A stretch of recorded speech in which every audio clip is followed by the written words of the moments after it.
Hello guys, अस्सलाम वालेकुम। Medical hub में आप सबका वेलकम है। आज हम आपके सामने एक नई टॉपिक के साथ जो है स्टैच्यूमेट्री और स्टैच्यूमेट्री कैलकुलेशन, ठीक है। तो उसमें हम पहला जो पार्ट है वो हम पढ़ेंगे मास रिलेशनशिप। इससे पहले मैं आपको बताने जाऊंगा कि स्टैच्यूमेट्री है क्या। स्टैच्यूमेट्री उसे कहते हैं जिसमें रिलेशनशिप हो रिएक्टेंट और प्रोडक्ट का और उसका रिएक्शन जो पूरा केमिकल इक्वेशन में दिखाई जाता है, ठीक है। तो उससे पहले मैं आपको थोड़ा ओवरव्यू दूंगा कि रिएक्टेंट और प्रोडक्ट को हम कैसे ज़ाहिर करें। तो रिएक्टेंट को हम ऐसे लिख सकते हैं, जो हमारी लेफ़्ट साइड वाला जो वैल्यू होती है उसको हम कहते हैं रिएक्टेंट्स, और एरो के राइट वाली होती है वो हमारी होती है प्रोडक्ट। तो ये हमारा रिएक्टेंट और एरो का मतलब होता है एंड और होगा प्रोडक्ट, ठीक है। तो रिएक्टेंट और प्रोडक्ट इन दोनों का रिलेशनशिप होता है, उसे हम कहते हैं स्टैच्यूमेट्री। तो उसमें हम पहली जो कैलकुलेशन पढ़ेंगे वो होता है मास रिलेशनशिप। मास रिलेशनशिप का मतलब है कि एक तरफ मास मालूम होगा तो दूसरी तरफ का मास मालूम करना होगा, और अगर एक इक्वेशन का मास मालूम है तो दूसरे का हम मास मालूम करेंगे। इसको अब करने के लिए मैं आपको कुछ क्वेश्चन दिखाऊंगा और उसको सिंपल वे में, ट्रिकी वे में मैं आपको सॉल्व करके दिखाऊंगा। जुड़े रहिए मेरे साथ और लास्ट तक वीडियो देखना। अच्छी लगे तो लाइक करना, सब्सक्राइब तो ज़रूर करना। तो मैं शो करता हूँ, ठीक है। तो गाइस हमारा क्वेश्चन रेडी है। अब इस क्वेश्चन को हम सॉल्व करेंगे। तो क्वेश्चन में पढ़ता हूँ, calculate mass of MgCl2 which is found by reacting MgCO3। और MgCO3 के कितने हैं 100 ग्राम विथ HCl। अब देखो एक का मास हमें मालूम है तो दूसरे का मास हमें मालूम करना है। इससे पहले हमें क्या करना है, हमें रिएक्शन लिखना है और रिएक्शन को बैलेंस करना है और उसको रिएक्शन लिखना है। मैं इसका रिएक्शन लिखता हूँ। देखो calculator of mass MgCl which is farmed by the, मतलब ये बनता है किससे, MgCO3 और HCl के रिएक्शन से। तो MgCO3 प्लस HCl, ठीक है। इसके रिएक्शन से बनेगा हमारा क्या बनेगा, MgCl2 बनेगा, और उसके बाद वाटर बनेगा हमारा, और कार्बन डाइऑक्साइड बनता है, ठीक है। ये बन गया हमारा रिएक्शन बन गया। अब रिएक्शन को हम क्या करेंगे, इसको बैलेंस करेंगे। बैलेंस करने के बाद हम अपना क्वेश्चन करेंगे। तो बैलेंस करने के लिए यहाँ पर हम कोफिशिएंट देंगे। तो कोफिशिएंट में MgCO3 और HCl यहाँ पर देखो हाइड्रोजन 2 है, यहाँ पर कितने हम लेंगे, हाइड्रोजन यहाँ पर 2 लेंगे, तो ये हाइड्रोजन बैलेंस हो गए। उसके बाद देखो क्लोरीन यहाँ पर 2 हो गए, यहाँ पर 2 है, ये बैलेंस है, ठीक है।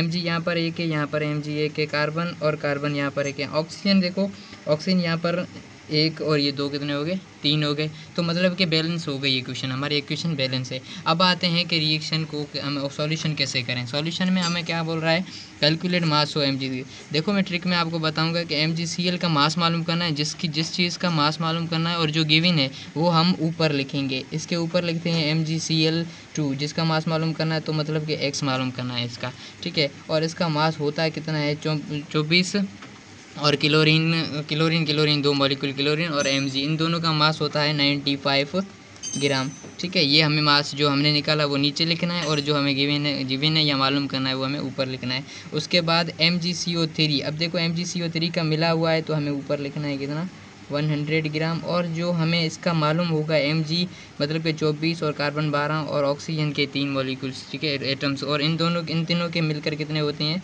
84 ग्राम, ठीक है।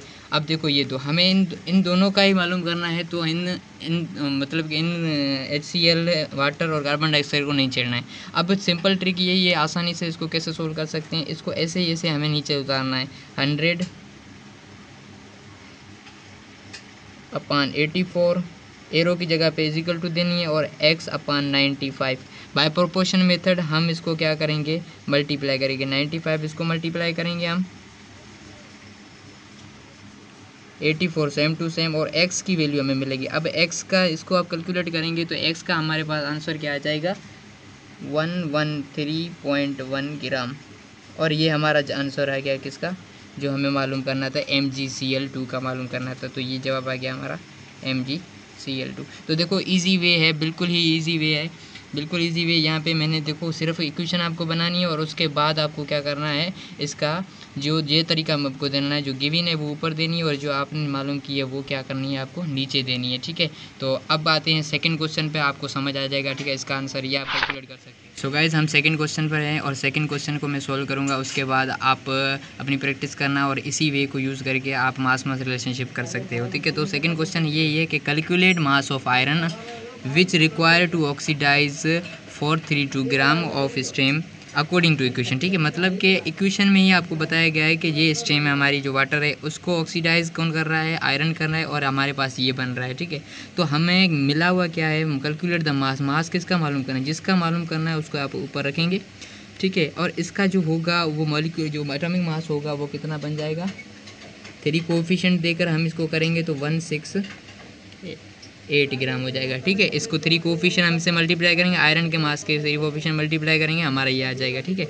उसके बाद आपको क्या करना है, ये ऑक्सीडाइज करना, और मालूम किसका करना था, हमारे पास ये मालूम हो गया। और मिला हुआ किसका है, स्ट्रीम का, मतलब कि इसी का मिला हुआ, इसी को मालूम। ये देखो दोनों रिएक्टेंट साइड वाले क्वेश्चन है, ये प्रोडक्ट की साइड हो नहीं हो, रिएक्टेंट की साइड अगर दोनों हैं तो भी हम कर सकते हैं। क्या मिला हुआ है, 432 ग्राम मिला हुआ जो है ऊपर है, और इसका नीचे जो है 18 कार्बन वाटर का होता है, और मल्टीप्लाई करेंगे 4 से तो हमारा कितना बन जाएगा, 72 ग्राम हो गया, ठीक है। ये हमारी डेटा बन गई यहाँ पर। अब आपको ऐसे ही ऐसे इसको नीचे लेकर आना है, x सेम टू सेम 168 इसके नीचे, और बराबर हो गई हमारा 432/72 हो गए। इसको प्रोपोर्शन मेथड के तौर पे अब अगर आप करेंगे तो ये हमारा बन जाएगा 432 × 168 और 72। अगर इसको आप मल्टीप्लाई करोगे तो इसको मल्टीप्लाई करने से हमको मिलेगा 72576 डिवाइडेड बाय 72। अगर इन दोनों को डिवाइड करोगे तो हमारे पास इजीली जो आंसर आ जाएगा वो आ जाएगा 1008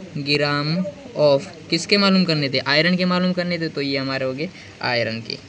तो देखो सिंपल वे है मास मास रिलेशनशिप का, कोई बड़ा वे कैलकुलेट करने का नहीं है, कोई मेथड नहीं है। ये सिंपल वे आपको जस्ट गिवन वैल्यू को ऊपर लिखनी है, और जो डेटा आपने जो मॉलिक्यूलर मास है, जो भी एक्सपोनेंट, ये मोल को आप जाहिर मतलब याद रखना है, जो इसका मॉलिक्यूलर मास है वो मोल से मल्टीप्लाई होकर ये बनेगा, ठीक है। ये मास कैलकुलेशन मैंने आपको सिखा दी। अब नेक्स्ट जो होगा वीडियो उसमें मैं आपको बताऊँगा मास वॉल्यूम, और उसके बाद वॉल्यूम रिलेशनशिप ईजिली, उसके बाद लिमिटिंग रिएक्टेंट पे आएंगे।